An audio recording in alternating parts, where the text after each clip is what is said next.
I do need some help. How do I get it where I can share my screen? Okay, I'm gonna mute everybody out, and you just go to the bottom, Emily. It says share screen. You see it? Yes, I do. Perfect. You don't want to be out here. You said it. And we're also recording right now too.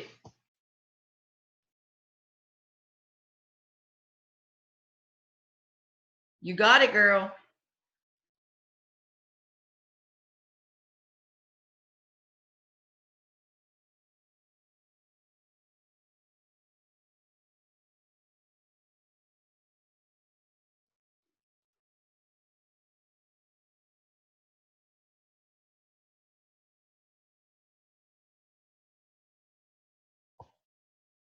Laura, it's Melanie. I don't think she knows that she's muted. Dr. Graham? Oh. You got to unmute yourself if you're talking right now. Hey, Dr. Graham, you have to unmute yourself too. Go to the bottom left-hand corner, your little microphone, and unmute it.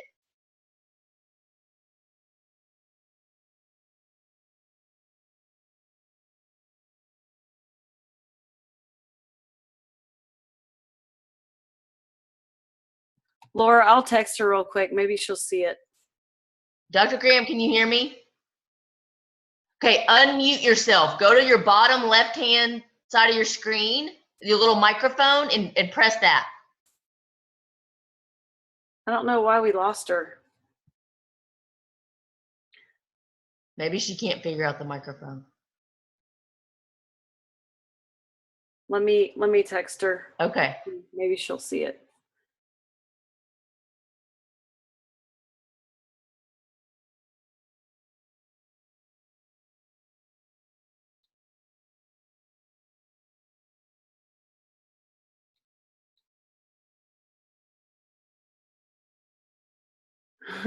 Hold on. Hang tight, everyone. Okay, I got it. I finally figured it out. Okay, I was just texting you saying make sure. Okay, it's not one at the lower left-hand side. It's at the top of my screen. Oh, so, sorry. No, that's at the lower. Yeah, it's at the lower end for me too. So sorry about that. Okay. Okay, no big deal. Okay, so here I am. I'll start over. Okay, so this year in 2016, after much prayer, one of the goals that God led me to do is to read a book every month on leadership, because the word he gave me for 2016 is leader. I have read a book every month in the past, but I've never read a book, committed to reading a book that would help me improve myself every single month, even though I read books that help me periodically, but just not every month. So in January, my book was 25 Ways to Win with People. Melanie had told me about it, and I absolutely loved it. And as I was reading it, it challenged me in many ways. And as I've prepared for today, I realized that some of these things that I felt like would I be able to put this into place? I have begun to put into place just because I keep filling myself up with the same information over and over again from different avenues. So each one of the slides that I'm going to be going through will be a chapter at a time with about 2 or 3 bullet points. The book has much more information, but I'll show you the book. This is the book. It's a real small book, and it is a short read, and the chapters probably only take about, 7 to 10 minutes to read a chapter. And one of the things I also started doing this year was I underlined books in the past, but I hadn't always done it. So now I underline, and now I'm going to the back of the book that I'm reading. And of course, if you're reading it electronically, you wouldn't be able to do this part. But I write in the back of the book each chapter and I highlight. So I began doing that with my books this year. So it became an easy way to reference things as well. So John Maxwell, just to tell you who he is a motivational, inspirational speaker. He has gone to seminary, and he first started off his career as a pastor, full-time pastor in several different churches. And he became a study of people. And his dad was also a pastor, and he was also an excellent man with people as well. So he grew up in a household that was something that was very important. Christ was very important, and he continued on with that legacy. But he has become a master of it by not only studying people, but being able to identify what people need to feel good about themselves. So now John has surrounded himself with this dynamic team, and everybody is just a go-getter on his team.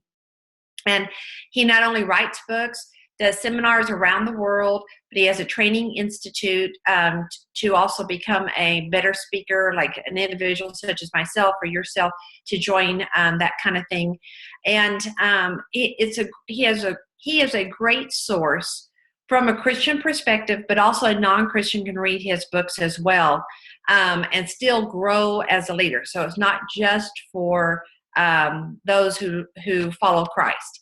So let's just jump right on in. 25 ways to win with people. And chapter 1, start with yourself.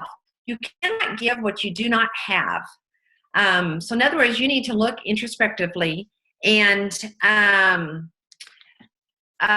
grow yourself. You can't be happy unless you are healthy.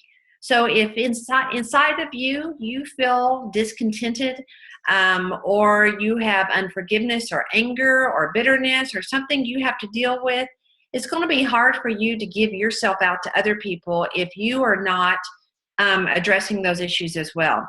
And sometimes some of those issues, especially if you physically don't feel well, which Plexus has helping all of us to feel so much better, can be a gradual evolution to become feeling better, thinking better, responding better to situations is a gradual evolution. But how you begin that is by starting to put good things on the inside of you.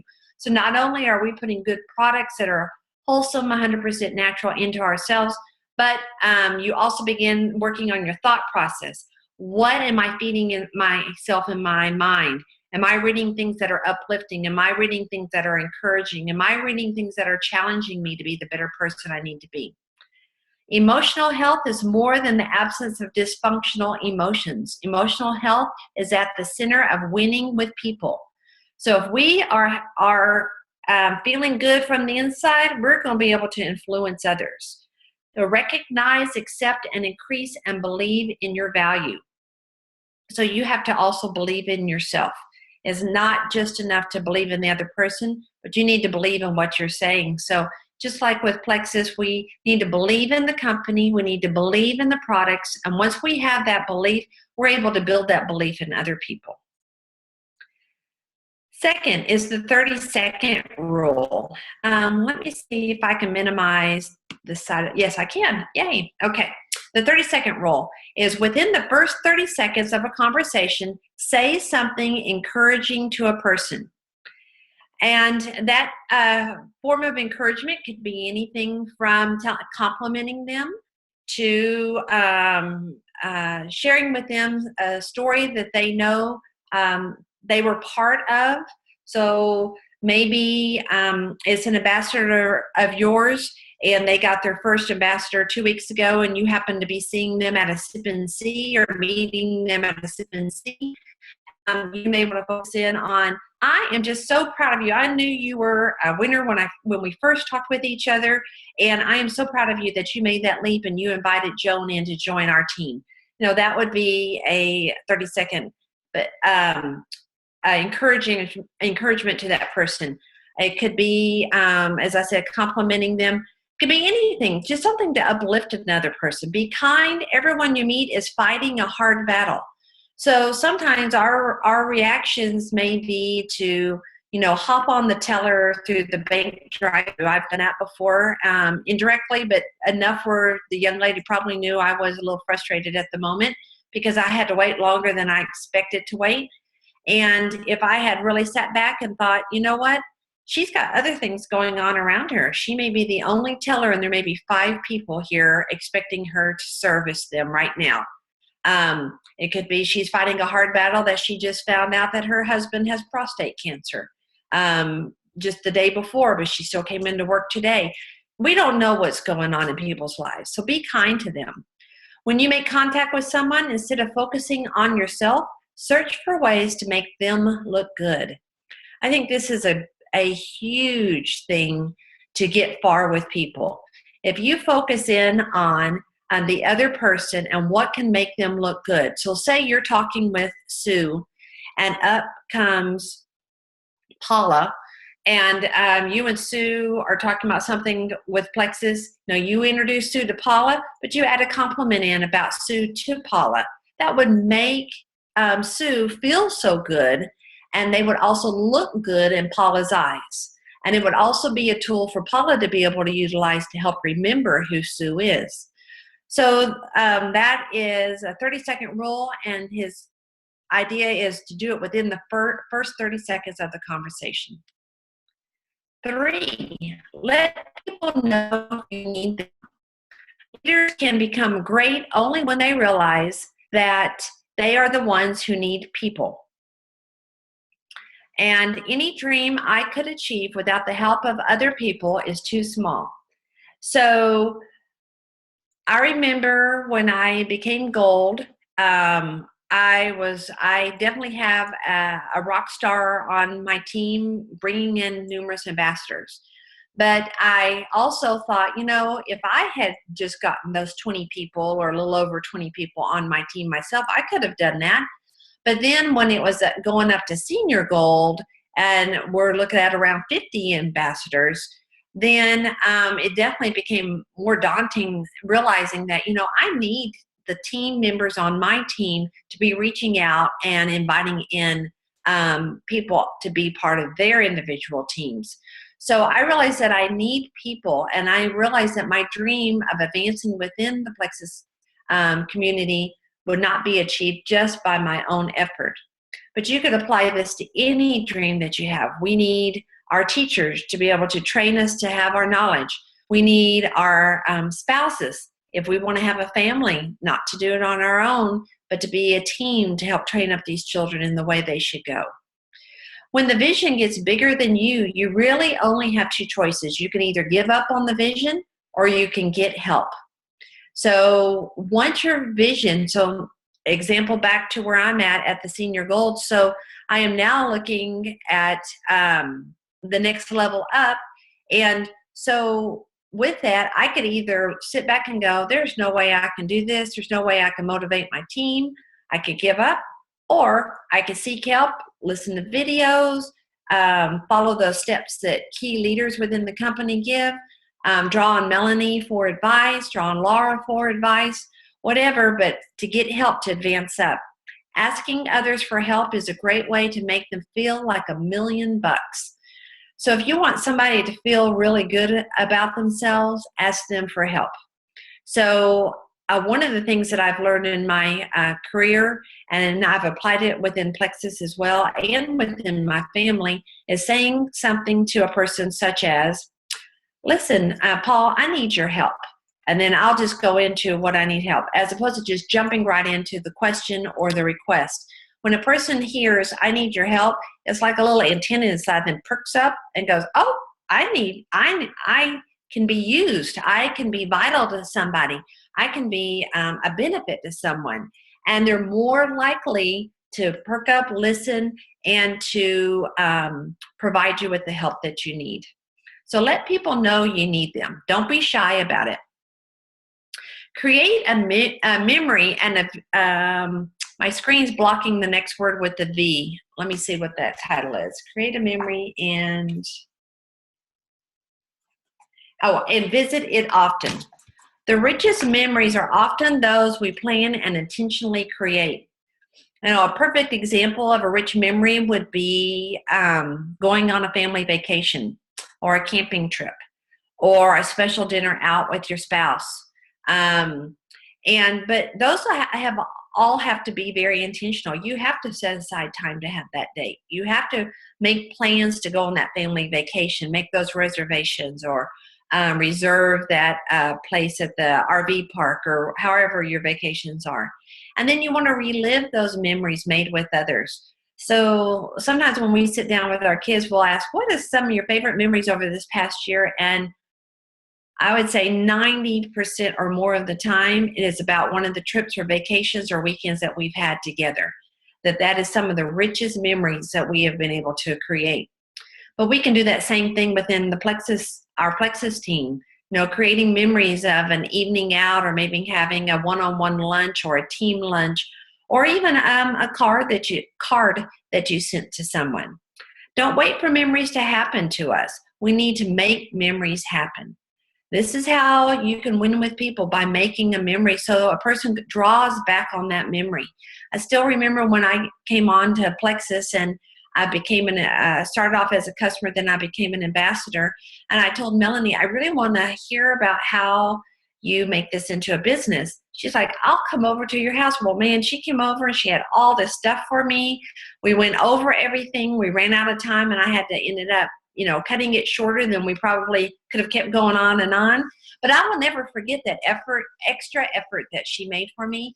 And now with my team, I'm intentionally making that effort with them. The ones that show interest into the business, I'm making an intentional effort to meet with them, visit with them, bring them information, and go that extra step. Chapter 5, compliment people in front of other people. The most fundamental and straightforward way of winning with people is to give them a compliment, a sincere and meaningful word of affirmation. People want to feel worthwhile in life. It goes back to what we were saying. I was saying earlier that we really don't know what somebody's going through, so be kind to them.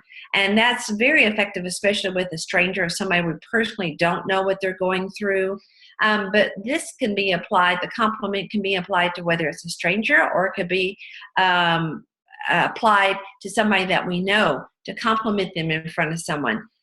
An affirmation is a statement of truth you make firm in a person's heart when you utter it. So an affirmation can be anything from a compliment, a description, or a visualization of a quality that person has, or a characteristic you see in that person that is valuable. Whatever it may be. So not too long ago, a friend of mine from high school, who I have not seen in years, but her mother passed away. And several of us from high school all met at the funeral home to just encourage her, and she was doing great. But in the middle of that, I just said, Polly, you have always been able to make me laugh, and I just always have felt good around you. Now, whether she heard that at that moment because there was so much going on, I don't know, but I intentionally planned on telling her something good about her and something to remind her of our past experiences together. Whenever you have the opportunity to praise another person publicly, do it. Some people take praise well, and some people don't take it as well as other people. But whether they do or do not, to praise them in front of someone else publicly or in front of a group publicly, you need to do it, because it builds up on their inside. It builds up their confidence. It builds up who their identity is within inside of themselves. It also challenges them to really evaluate, wow, they noticed that in me. I didn't realize that was a characteristic that was either be seen, or I didn't even know I had that characteristic. Maybe I need to think about that some more. So that public praise can do a lot. It also puts value of that person to the other people that you're praising them. So say Bob, you praise Bob publicly to a group of people that don't really know who Bob is. Well, those other people suddenly have a high perspective of Bob, because they value your opinion and you have just praised Bob. So that is also something to think about, and it goes a long way, not only with Bob, but with the other people that are listening to it. Give others a reputation to uphold. When you are around a person, think, what is special, unique, wonderful about this person, then share it with others. And that's very similar to what we just got through talking about. To inspire a person and make them feel good about themselves is to show them who they could be. So I have a team member at my dental practice that is going to college part-time. She is very bright. You can just tell it by working with her. And I've been working with her, I guess, maybe a year and a half, and or maybe longer. So she is going to college part-time, and her aspiration is to become a hygienist. So myself and my husband, who also works in my office, intentionally ask her about her schoolwork. I try to explain extra things to her that happen, with our patients that I may not explain to another assistant that I have. I also give her some other extra duties to do that I know will advance her knowledge and skills. And I want to show her what she could be. She knows what she could be, but I don't want her to give up on her dream. It's her choice, but I want to give her any encouragement I possibly can because I know what her dream is. And people will go further when someone they respect tells them that they can. So telling somebody, hey, I believe in you. I know you can do this. And in fact, tonight I had a phone call with a new ambassador on my team. And I was just very enthusiastic on the phone. And I told her, wow, this is going to be great. I know you can do this. We were talking about measuring her waist and getting on the scale. And I just built her up. I just built her up for high expectations, high success. I also told her some, reality that it may take a little longer time, may not be overnight, but you will get there. And this is what's happening inside your body and just all those kind of details. But now she is built up to go the distance. So 7 says, say the right word at the right time. Now, this is one of the chapters that I have to work greatly on, and I don't have any of these chapters all down, but this is an area that is not an easy one for me. Saying the wrong words said at the wrong time can discourage others. Well, that makes sense. So the wrong words said at the right time frustrate others. The right words said at the wrong time confuse others. And the right words said at the right time encourage others. I think we would all agree with all of those statements. If you can learn to be sensitive to your setting, you've won half the battle in saying the right words at the right time. So what I have struggled with is being sensitive to the setting. Sometimes things are very obvious, sort of like my friend's mother's passing and us meeting there. That's an obvious setting. But other times, I'm not as sensitive to realize that the mood right now is in this setting of this group of people. I don't recognize it as easily, and I may end up saying the wrong words. So I always shoot up a quick prayer, and if I have any hesitation, I just don't say anything sometimes. So I am definitely learning to be sensitive to my setting and saying the right words at the right time. Okay, so let me see. I might really cover this one up. So hold on just a second here. Let me see what the words are. Okay, chapter 8, encourage the dreams of others. Keep away from people who try to belittle your ambitions. Small people always do that, but the really great make you feel that you too can become great. Mark Twain wrote that. So, one of the things I have done in my life is I have moved away from relationships that where people have torn me down, or a relationship where every time I left a conversation with that person, I did not feel good about myself. So this goes along those same kind of lines of staying away from those people if at all costs, if you possibly can. Because they're belittling you because they don't have a high value of themselves. And I think that is one of the keys in our Plexus businesses, that it's all about relationships. So not only is it about relationships, but I truly believe God's put us here to encourage many, many, many people. And when you don't feel good physically, it's hard to feel good emotionally. And same vice versa, if you don't feel good emotionally, you don't always feel good physically. So here, as we have a team and we're reaching out to our team and we're saying, hey, I believe in you. You can do this. Stick with the products. A little longer, or this is what these products are going to do. It's going to be great. And we just continue encouraging them. You're building them up slowly by slowly on the inside. And you're giving them words of life, and you're giving them water to feed from. But a wrong word can crush a person's dream. The right word can inspire her to pursue it. Encourage others in their pursuit of a dream is to give them a wonderful gift.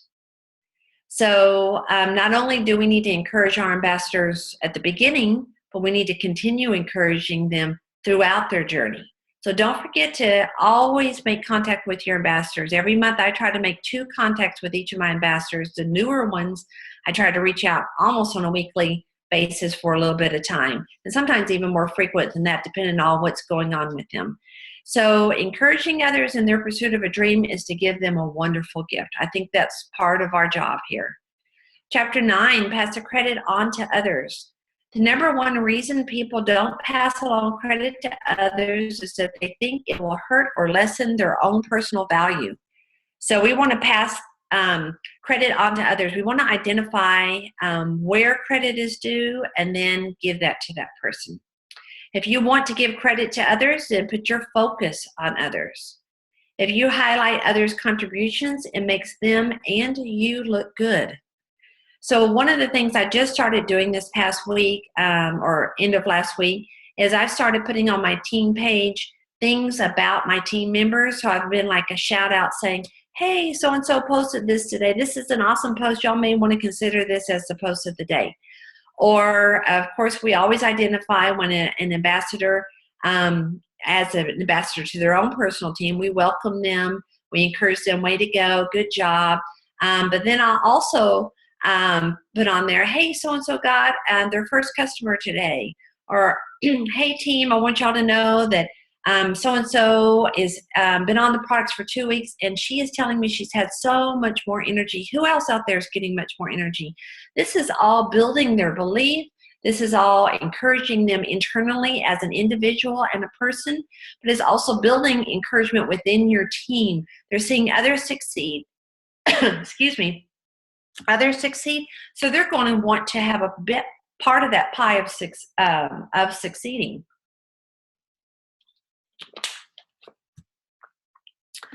Offer your very best.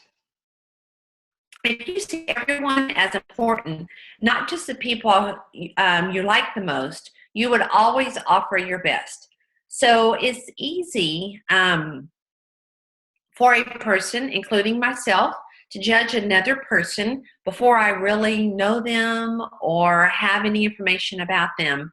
And whether I have information about them or not, it's also easy for me to judge them and to think, oh, they're not valuable and I'm not going to include them in or take the time to get to know them or take the time to train them. But if you see the other person as a valuable and important treasure, then you will offer your best.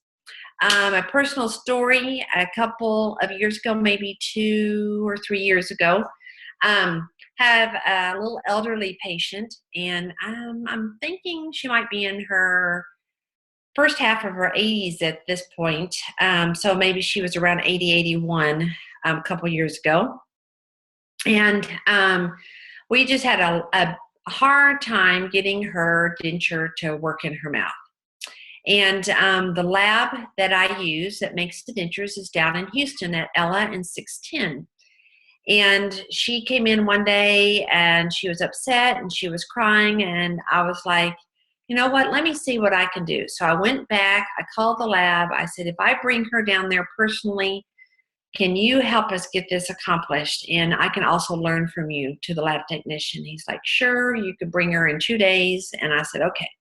So I ended up rearranging my whole schedule, so moving a whole bunch of other patients. I drove to her home like at 7 o'clock in the morning, so we would be the first people down in Houston. We drove through Houston traffic, got down there, and she happened to have a doctor's appointment also in the Houston area that same day, like a couple hours later. So I drove her to the lab. We did the steps we needed to do. I learned what I needed to do. I saw what would improve her denture. Then I personally drove her to her doctor's appointment. And then we went back, got the denture, and then I drove her home. So this whole thing was like a whole day journey. But here's the point of what I'm trying to say is when she came into my office and I saw what I potentially needed to do or how I needed to do it, she left, and that whole day I just felt so heavy. I was like, Lord, why are you asking me to do this? Why? I'm okay with doing it. I will do anything you ask me, but I just feel so heavy about this. And so that night I came home and I just sobbed. I sobbed for, I don't know, it seemed like a long time I sobbed. And finally, what I heard the Lord say to me is that her name is Mrs. Lord. He said, Mrs. Lord is my baby girl, just like you're my baby girl. And I want to take care of her. And I've chosen you to take care of her. Can you do that for me? And I said, yes, Lord, I will do that for you because I want to give you my very best. So I'm just sharing, and I expect to get all teary-eyed, but I just wanted to share with y'all about sometimes offering your very best. The person knows that you're offering your very best. Like Mrs. Lord was so grateful for everything I did, and we got a denture that fit, and she was just could not believe that I would have done all of that. And I didn't share with her all the extent of everything I had to rearrange to do that for her. But who did know was the Father. He knows and he cares, and he always gives us our very best. So a common relationship transforms when we give it uncommon effort. If we give our very best all the time, we can make our lives into something special, and that will overflow in the lives of others. So wake up every morning saying, Lord, I'm going to give you my very best. Help me to do that for others as well. Share a secret with someone. When you allow another person to know what is stirring in you, a plan or an idea, you instantly make a meaningful connection with them. Sharing a secret with someone is an act of inclusion. Well, don't you feel special when someone shares a secret with you? Hey, Sue, I've got something to tell you. Can you step over here for just a second? And they tell you something. You feel like you've just heard a little bit of their heart. And you feel like you know them a little bit better. You feel like you have like a special connection with them. Sharing a secret builds the other person up. So when we ourselves share a secret with someone else, it makes them feel better. Just like I just described, when we feel better when someone has shared a secret with us. So mind the gold of good intentions. You get what you expect from others. So in other words, if you expect great things from people around you, you'll receive great things. If you expect, I'll never have a team that they ever do power of three. If they'll never do that, then guess what? You'll never have a team that they're doing the power of three. Believe the best in others. We've talked about that earlier. To mind the gold of good intentions, then forgiveness is essential. So, in other words, if you do not have forgiveness in your heart toward individuals or toward a particular person, you will never be able to expect the best from them. So you'll never be able to believe in the best in them, and you'll never be able to expect it because you have unforgiveness toward them. So getting forgiveness, handing it over to the Lord, will help you to be cleansed from the inside so you can then to believe in their best. If you focus on others, continually working to give them what they need, then you are able to keep your eyes off the mirror. This is a wonderful way to win with people. So Melanie says this, I've heard her say it numerous times, that as long as I focus on what everybody else's goals are, I'll eventually get mine as well. That's exactly what she does. She helps us all, whether it's one of us trying to get our first customer or our fifth customer, to one of us trying to rank up in the month, or whether it is us just trying to get a team off the ground. Whatever it is, she is willing to reach out and to work with us and help us achieve our goals, and she believes that she will eventually get to her goals. And I see Laura do the same thing. I don't work as one-on-one with you, Laura, but you do the same thing with competitions, words of encouragement on your team page. You reply to our posts with such encouraging words and prayers all the time that just makes us all feel so good about it, that it's both of you leaders are winning with your teams. I just want to commend you both on that. Keep your eyes off the mirror. So in other words, keep your eyes off of looking at yourself. If you focus on others, continually working to give them what they need, then you are able to keep your eyes, I just said this, didn't I? Keep your eyes off the mirror. This is a wonderful way to win with people. Serving others cultivates health and brings happiness. So a servant heart is what Jesus had. A servant heart's what we should have. And in Plexus is a great, great, great tool to have a servant's heart, to share with others about the health that we're able to present to, health opportunity that we're able to present to others. And because of that, it brings happiness. As I mentioned earlier, when you feel good inside, you're able to feel good emotionally, and vice versa. When you feel good emotionally, the insides of you feel better as well. So keeping your eyes off of yourself and you're focusing on others will help you bring about this happiness that we're talking about here. Do for others what they can't do for themselves. Have an abundance mindset and you will not worry about running out yourself. This is something that some people struggle with, and some people this comes naturally. So what is an abundance mindset? An abundance mindset is people, two ends of the spectrum. One is an abundance mindset, and the other is a scarcity mindset. So an abundance mindset is I have all that I need. I will be receiving more than what I need. I will have the ability to give away some of what I have so others can get what they need. A scarcity mindset is that I don't have enough of what I need. I will never have enough of what I need. And if I give it away to somebody that may be in need, I definitely won't have enough what I need. So that's the two ends of the spectrum. But when you have the abundance mindset, you will not worry about running out yourself. So that goes back to the third example I gave of when I give away to others, I know that I will still always have what I need. So we need to adopt an abundance mindset. So if we go into a setting and we're like, oh, nobody's going to listen to me about my Plexus products. Nobody's going to. They don't really care. Nobody. No. But I know I've got to share this, so I'm going to go ahead and share it. And you share it, and then afterwards nobody signs out and you're like, well, I knew it wasn't going to happen because nobody ever really listens to me anyway. That's coming from the scarcity mindset. But if you go into this setting, it doesn't mean that you're not nervous to share. But if you go into the setting going, I've got a product that changes lives, helps people to look well, feel well, and to live well, then I have this product, excuse me,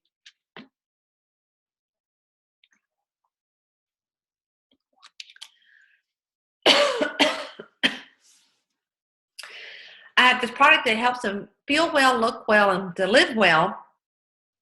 And how can they not be interested in it?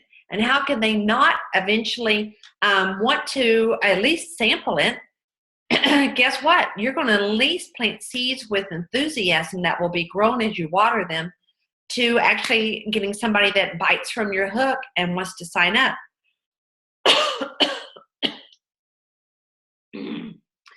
When you do something for others that they can't do so for themselves, you are fostering relationships with those individuals that are sure to be meaningful. So an example of something that I have done not too long ago was one of my ambassadors, level 2. I heard that she could not afford the products on her second month into Plexus. So I had been in contact with her. I talked with her. So I ended up surprising her with some Slim. And I just sent it to her. And I said, I believe in you. I know this can be a win for you, help you to feel better, to look better. And then next thing I know, she's getting an ambassador on her team. She's enthusiastic, and she was greatly encouraged. So I did something for her that at the time she felt like she could not do for herself. And I feel like that it definitely went far. We'll see how far it goes, and I believe it's going to go very far. But that's just an example of doing something for others. Listen with your heart. If you are impatient, you will have to fight against the tendency to put your agenda first. This is another one of the chapters that is does not come naturally to me. I fall into that impatient category sometimes, and so I have a tendency to think my agenda. I'm not actually thinking these words, but I'm thinking, okay, can they just be quiet because what I've got to say is much more important, or I don't really need to hear all about their story here. Just get to the bottom line. I just need the bullet points here. And so I always have to fight against the tendency to put myself first in that, because most people want to hear the whole story, or at least they want to share the whole story. So I need to just take a deep breath with a smile on my face and really listen and turn my mind off. So this is something that people, whether they recognize it with words or not, but they can feel it, whether you're truly listening to them.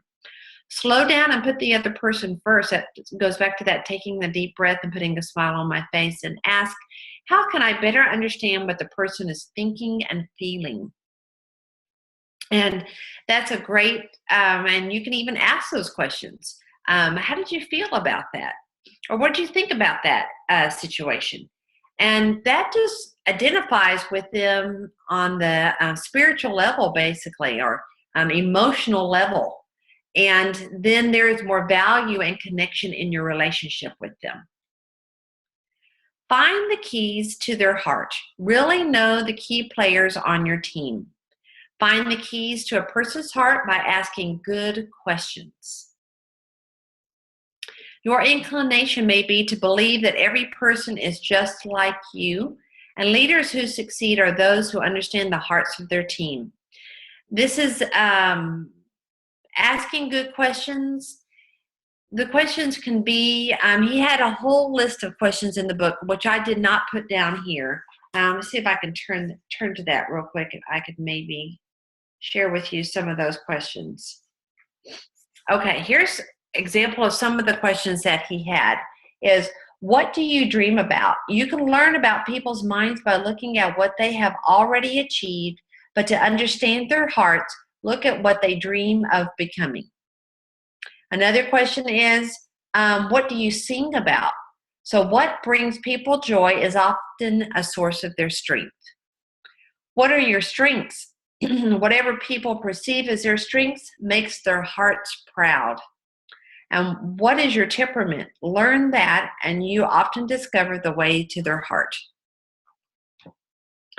So those are some of the good questions he is talking about. So it's not just superficial, how's your family, how many kids you had, how long have you been married, but it's asking more deeper questions. And people aren't willing to open up about those questions till they know that you care. So how do they know that you care? By spending time with them or reaching out to them on a consistent basis. Be the first to help. Whenever you are quick to help others, it makes a statement. It is like leaving a calling card that they will never forget. Zig Ziglar, who's a motivational speaker, said, you can get everything in life you want if you will just help enough other people get what they want. Exactly what I was talking about regarding Melanie earlier. Begin by caring about the people around you and looking for their needs. So if we can apply that to family again, we can apply that to our businesses, we can apply that to our team. Look for the needs around, and once you help enough people get what they want, then you will get what you want as well. Add value to others. You can't make the other person feel important in your presence if you secretly feel that she is a nobody.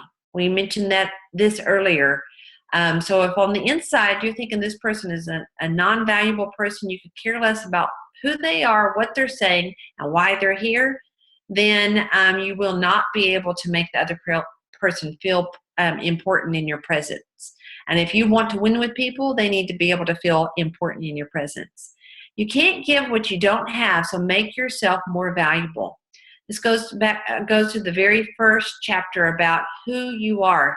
So you make yourself more valuable back to, what are you focusing on? What are you thinking about? What are you reading about? How are you building yourself up? We know the Plexus products are making us feel better internally, but what's the stuff we're also doing in our mind. Adding value to a person is one of the reasons God put us here on this earth. I truly do believe that. Remember a person's story. Requesting a person's story says you could be special. So a person's story is a little bit about their history, but if we apply this to our plexus story, so maybe think about this as we run through this list. So requesting a person's story says you could be special. Remembering a person's story says you are special. Reminding a person of their story says you are special to me. And repeating a person's story to others says you should be special to them. So sharing our stories, we hear that a lot from on blank on her name, but it is one of the diamonds, and she's got dark hair underneath and blonde hair on top. Her, and she, in her trainings on YouTube, she talks a lot about sharing your story. Make it your story and sharing it with other people and learning what your team's stories are. Hear what their stories are. So like tonight, my new ambassador has been a customer that flipped to an ambassador. And so I was talking with her, well, what have the products done for you and the ones that you were taking to now and et cetera. And it was just great to hear her story, and you could hear her voice actually inflect to even more excitement. And then she began giggling a little bit, and then she's like, I just can't believe this, and just on and on. And so a person's story is important to them, and they want to be able to share it, and they want to know that you care as well. And then for us to tell a good story, the stories we tell the best are the ones we live. So back to telling our story about our health journey. Tell a good story, engage them at the heart level, and win them over. So one of the things that we have been trained on is the feel, felt, found to overcome an objection. But you can, instead of overcoming the objection, you can start off with the feel, felt, found before you ever receive an a rejection or objection. I guess that's a better word I'm looking for. So telling a good story. So in your story, you can say, well, I felt this way before I started the products. And then once I started the products, I felt like this, and I had so much more energy, and I was able to stay awake longer. And I noticed the swelling in my ankles going down within the first couple of weeks. And then I found that this wasn't short-lived, it was long-term, and it built on itself. So not only are the swelling in my ankles down, I'm finding now that no longer do my hands hurt at the end of the day, or no longer do I have the headaches that I was having. So just telling your story and engaging the person at a heart level. And stories stick and principles fade. I know Melanie has something like this, stories stick, and I forgot what her second line is, but it's sort of basically what this says. Stories stick and principles fade. So in other words, people remember the story. They remember that redheaded lady, and they may not remember your first name, but they'll remember, oh, she was a lady that I think had rheumatoid arthritis so bad that she had to walk with a cane. Hey, come over here. I know we've been talking about your arthritis. Why don't you come over here and meet her? So that's stories are what people a lot of times identify us with. Give with no strings attached. Generosity is an extremely appealing quality. When someone gives to others with no strings attached, it really makes them feel special. People who enjoy giving with no strings attached exhibit two characteristics. They have an abundance mentality, remember over here, and they see the big picture. The big picture example could be that like I said, I gave that slim to my new ambassador, level 2. And the big picture is that there's value in her. She's got a health journey ahead. I believe that she's going to succeed at it, and that she will share this with other people. That would be a big picture in that case. Another is that the abundance mentality of I give, but I know more will be coming to me back even more fold than what I gave. Learn your mailman's name. I thought that was a catchy title to the chapter. Recognize the value of a name. So people are identified with the name. And my mom would say as I was growing up, and even now she may even comment, that she truly believes that the meaning to a person's name actually speaks that meaning into that person's life. So my first name is Emily, and it means industrious. And man, she is exactly right. I definitely am that definition. I'm very industrious in everything that I do. But also just a name of endearment. Maybe you have nicknames for your children, but there is a value to a name. But John in the book is talking about a person's first name. So he gave a method to help us remember a person's first name. And don't you feel good when you've met somebody for like once or twice, and then you see them and they remember your name? My pastor at my church is very good at this, and I think he uses some method like this. He must, but he's also a very smart man as well. But he will meet someone. He will meet someone, and within the next 1 or 2 meetings, he's got their name down. And this is a church of 1,000 or several thousand people. It's amazing. So John laid out the SAVE method. S is for say the name 3 times in the conversation. A is for ask a question about their name. So is that a family name? How did you get that name? I've never heard that name before. Where did your mom come up with that name? Or ask a question. Oh, have you ever been, people gotten your name mixed up with another name? So like maybe the name Melody. Have you ever been called Melanie instead of Melody? Oh, I get that all the time. Or, some question about their name. B, visualize the person's prominent physical or personality feature. So maybe it's something like that they do have red hair and freckles, or a personality feature of that they like to giggle a lot, or something. E, in the conversation with the name. So SAVE method. Say the name 3 times, ask a question about the name, visualize a prominent characteristic, and E, in the conversation with the name. Point out your people's strength. The praises of others may be of use in teaching us not what we are, but what we ought to be. So when we praise other people, sometimes they don't realize that is a characteristic that's a positive thing in themselves. But when we make that praise verbal to them and especially in front of other people, suddenly we feel like, oh, that's us. I can live up to that. The expectation's been set, and wow, I didn't know other people saw that in me. It actually brings up a sense of a well-being inside of us. Don't spend much time on your weaknesses. Instead, spend time maximizing your strengths. So in other words, don't focus on what you don't have.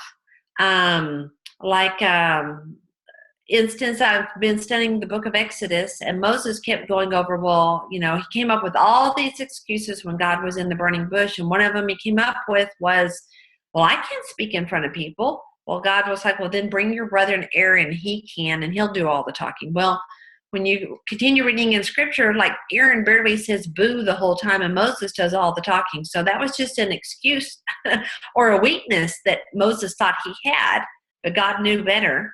And instead, God turned the conversation around and focused in on Moses' strengths, that he was a man that was picked for this position and that God was going before him. So that was his strongest strength, and on and on. So focusing on your strengths. Every day of the week, tell at least one person what strength you see in him or her. This would be a great thing to put on all of our vision boards, our dream boards, that every day of the week, tell at least one person what strength you see in him or her. So I have my dental team, every week I pick out one person and actually write their name down on a calendar, and I give them a little gift, and the gift is usually just a couple of dollars, not in cash, but like a little couple dollars something or other. and I write them a card of encouragement. And I try to, in that card of encouragement, tell them something that I really appreciate or something I value in them. And this goes a long way. Write notes of encouragement. Aha, look at there. When a word of encouragement is written down for another person, it is often perceived to be more genuine than when it is spoken. Interesting. Words have the power to give encouragement long after the writer has forgotten them. So here I am making this PowerPoint, or today I was getting prepared to make it. I don't think I had started yet. And I get a text from the same girl that I told you all about that her mother had passed away. Now, as I told you all, I had not seen her in years and years and had not really even communicated with her in years and years. And now we're talking, and she's interested in some Plexus products, so we're talking even a little bit more. And she sends me this text, and she said, I was cleaning out something today. Look what I came across, a journal you gave me for my birthday one year. And she took a photo of the first entry of the day after her birthday. Her birthday, I've always remembered it, is January 18th. Well, the entry date was January 19th. And the year we were in high school, and it said in there, Emily gave me this journal for my belated birthday present. And then the next entry was, I have 3 tests today, and I'm praying about it, or something like that. And look at there. That was a word of, even though I didn't write those words, that gift ended up being a source of encouragement that God used in her life to be able to write down her day-to-day activities, turn them over to the Lord, and to release them to Him. That's how He ended up using it. But that has gone, I don't know, we've been out of high school. I don't even want to tell you how long I've been out of high school, but a long time. Words have the power to give encouragement long after the writer has forgotten them. Interesting. And last chapter, help people win. Believe in people. Give people hope. Understand when you help others win, you also win. Okay, back to Melanie Allen's example. Once you help someone win, you will have a friend for life. So when we help others win, achieve their goals and their dreams, and they feel like it's coming from our heart, and they feel like that we believe in them and that they have value as a person, and we've shared that publicly and privately with them, and we've even gone as far as maybe giving them a gift or a word of encouragement, we will have a friend for life, and we will also win. I hope if y'all are looking for a very good read, this is a very great book, very easy read, can be done very simply, not in an hour, a little longer than that, but it is a great book and tool to use in all of our lives. Thank you, everyone. Thank you, Dr. Graham. That was awesome. It is. It's all about building relationships, so that was wonderful. And I can't wait to go out, and you actually highlighted the whole book, so I don't even know if I need to read it now. So that was wonderful. Great job, Dr. Graham. Very good. It was awesome. Thank you. I took lots of notes. So thank you. And I have it recorded. So anybody that y'all have that y'all didn't have, that didn't get to get on, can go back. I'm going to post the recording after this. Sometimes it takes a little longer. So it'll be up hopefully by tonight, and we'll get it posted to the team page, and everybody can rewatch it. So that was wonderful. Thank you, Dr. Graham, for everything. And you're a wonderful leader, and I hope everybody just goes and implements what you taught tonight, because it's all about building relationships. So thank you so much. Oh, you're quite welcome. I enjoyed doing it. And great job on the PowerPoint. I was so impressed. Thanks so much. It was Good job. I'll tell. Well, I typed everything in, but he got the like little backgrounds up for me. Well, everything looks great. I was so proud. Oh, good. Look at you with your computer skills. I hope y'all have a blessed Lovely learning, Melanie, along with you. Oh my goodness. Yeah, that's right. We're going to learn together. Okay, y'all have a blessed night. All right. Bye, everybody. Thank y'all. Bye-bye.